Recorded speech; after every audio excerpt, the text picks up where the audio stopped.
n'est pas seulement l'été, mais c'est aussi l'été. Et c'est un engagement à l'année pour le ministère de la Culture. Il s'incarne par le plan bibliothèque, qui aide nos bibliothèques et médiathèques à ouvrir plus, à ouvrir mieux, à offrir plus. Partir en livre participe de cette ambition. Les bibliothèques proposent à cette occasion des activités ludiques et hors les murs des bibliothèques. Surtout, elles représentent près de 60% des organisateurs de partir en livre.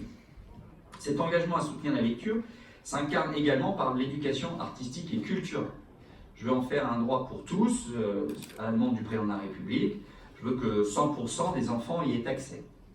Pour y parvenir, il y a Partir en livre, mais il y a aussi de nombreuses initiatives nationales.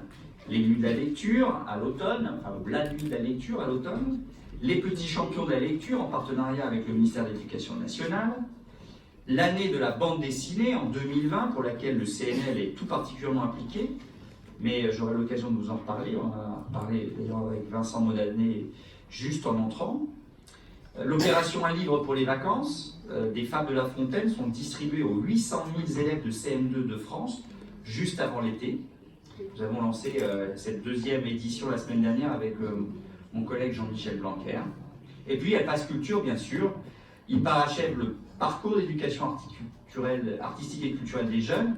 Il accompagne les jeunes vers l'autonomie culturelle. Il leur donne la liberté, d'une certaine façon, de tracer leur propre chemin culturel. Enfin, il leur donnera la liberté de tracer leur propre chemin culturel, puisque vous savez que nous sommes encore en expérimentation, en plus des 5 départements expérimentaux depuis le début de l'année. Nous en avons rajouté 9 autres nouveaux départements, c'est 14 départements en tout, et là, cette fois, ouvert à tous les jeunes du département, donc ça représente 150 000 jeunes de 18 ans qui vont tester le Pass Culture avant une généralisation souhaitée pour le début d'année prochaine. Lors de la première phase de ce Pass Culture, les livres ont été plébiscités. Ils représentaient près de la moitié des dépenses, 42%. C'est un plaisir et une fierté, c'est la preuve que le plaisir de lire est bien vivant, bien présent dans notre pays. Alors, chers amis, oui, la France est une nation de lecteurs, un pays qui aime la littérature. Merci à Partir en livre d'agir pour qu'elle le reste, pour transmettre aux nouvelles générations ce goût de la lecture, ce goût de la littérature.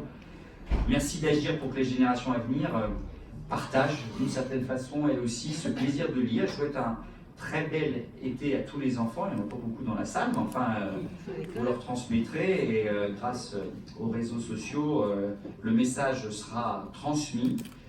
À leur famille aussi, à tous les fidèles de Partir en livre et à tous les curieux et tout encore une fois, toutes celles et ceux qui aiment la littérature, qu'il soit pour tous un été de découverte, un été d'évasion, un été tout simplement de lecture, de culture et donc belle lecture estivale à toutes et tous.